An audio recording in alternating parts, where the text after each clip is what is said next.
Dali ako na. 1, 2, 3. Ang sarap.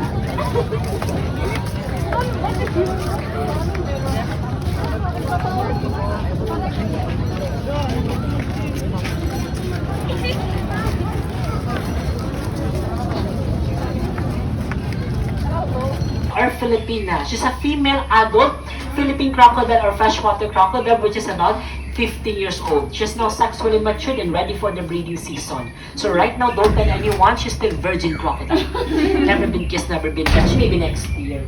Can lay 30 to 40 eggs, and saltwater crocodile can lay 40 to 80, quite a lot. But not all of their eggs will hatch in their natural habitat. Why? Because sometimes they have predators or some of the eggs are infertile, nabubugok. So here in Crocodile Farm, we have the breeding area at the back. So once they lay eggs, we need to collect all of their eggs and transfer all of their eggs here in our incubation area.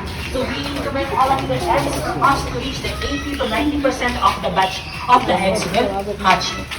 And did you know that we can manipulate their gender? Yes, we can do female and male. It depends on the temperature. So for the Philippine crocodile, that's 30 to 32 degrees Celsius possible female, 33 male. Saltwater crocodile, this one is a saltwater crocodile, 30 to 31 degrees Celsius female, 32 male, 33 female. 40 degrees Celsius and up, that's too hot. That's already hard-boiled egg. That's already good. So here in Crocodile Farm, we have 1,000 plus crocodiles here, but you will only see more or less 200. So our biggest is 17 feet. You will see them at the viewing area later. And so we conserve them here, we breed them. If there's a chance, we will release them in their natural habitat. So we only release 2 to 5 years old so they can still learn how to hunt their own food. So why we release? Because they have important role on balancing the ecosystem.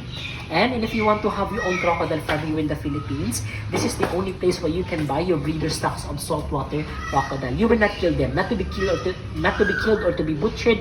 Instead, it will serve as your breeder stocks, and their eggs will be the source of your crocodile skin and crocodile meat. So we have sustainable population of saltwater crocodiles. Hands off everyone, turn off the flash of the camera. So they are nocturnal animals, most active at night, but it doesn't mean that they are sleeping right now.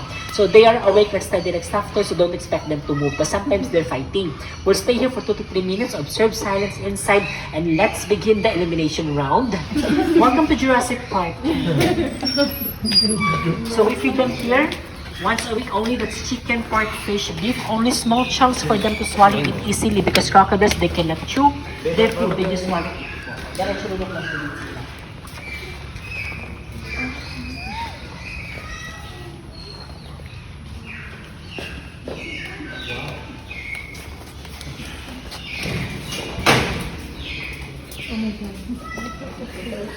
So this is the Philippine crocodile or freshwater crocodile. Look at the skin from the back to the tail. It's stripes and aligned, faded black and dirty white. So those crocodiles go in one pack. So those are the dominant or alpha male. We separate them from the group because they're always fighting. That's the bully. The bully crocodile. Oh, the bully. And this one, Very isog. saltwater crocodile, the same species of Lolong and Rio, the largest reptiles in the world. The Louis Vuitton Hermes was made from this one. Wow. Look at the skin, lighter color compared to the Philippine crocodile. And if you want to hold the crocodile later for 60 pesos, ito po yung same size po nito. This is the same size and same species that you can hold later, the saltwater crocodile, for 60 pesos that it has tape on its snout. But if you want for free, you can get yours now. No tape. Good luck. Ganyan ka lang yung mamaya.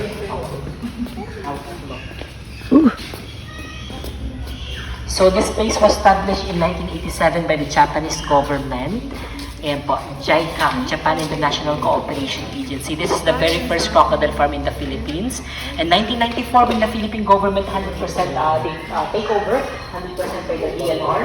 So we are also served as a wildlife rescue, not just for the crocodiles, but also for other wildlife animals here in Palawan. So confiscated, rescued, turned over wildlife animals here, they are brought here. And after we rehabilitate them, if they are fit to survive, we will release them in their natural habitat. If not, they will serve for good for conservation.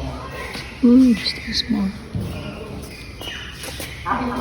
Saltwater crocodile is up to 100 years, but it depends on their health and their environment. And here, and one of the oldest crocodile here in Crocodile Farm, his name is Macmac, captured in Barangay Mac Carrascas, one of the rural barangay here in Puerto Princesa City. 17 feet, almost same size of Rio, the skeleton in the lobby. 8 years old na po si Macmac. If you want to take pictures on his new plan on the day of the celebration of the Philippine Independence Day, araw po ng kalayaan, June 12, 2018. Your birthday? So they have moving. they have a First set time you of see big one? 66 teeth, and they can change their teeth up to 3,000 times. Yes, I guess that they don't need a pack. If not, they will stay here for good for conservation, so we can conserve the species of the Philippine crocodile, which is endemic here in the Philippines. I'm so sorry, they don't have names here. I can't name it all. I just took a line. So Kota is our pioneer crocodile here in Crocodile Farm. He's been here since...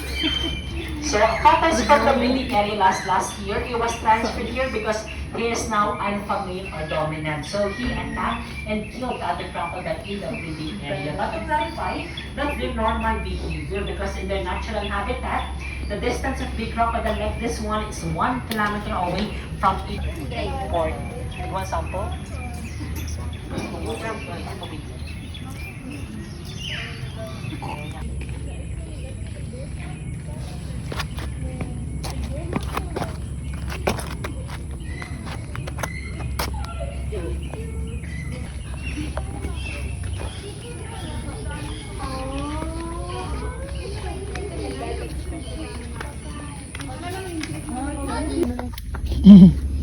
Hello, baby monkey.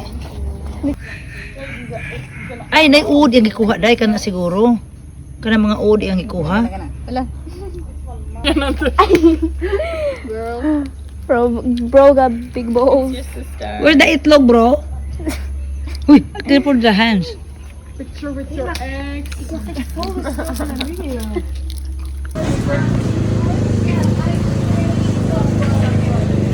I'm here in Balayong, Puerto Princesa.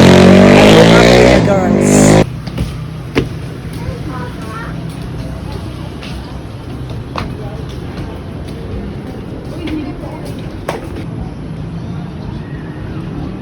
So this is the Balayong Park, or I don't know. Ilang mga forma diri guys, pwede ka mag-date diri. Yan na ilang mga offices diha gibutang, di na ka mangita og lain. Tanan nga office anak ra ka para sa Bohol nga ug ato kas Department CHED, ato kas Department of Health o sa kanapit nga mga office magsige pa kaglakaw karon diri usa na ila.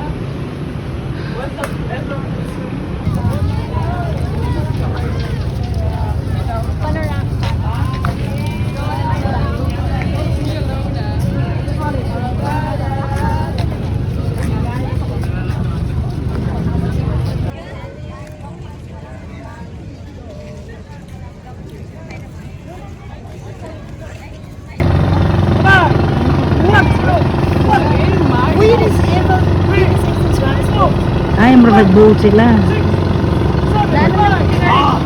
Apil sila sa kanang contest o sa man? Nasi Uri contest.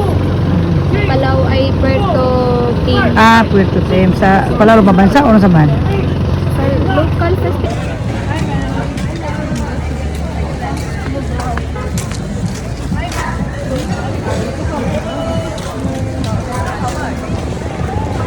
Okay guys, ako rin bodyguard diri og driver sa akong mga putian. So, naglakaw mi diri. Sightseeing sa looking at the sunset, but no sunset for today.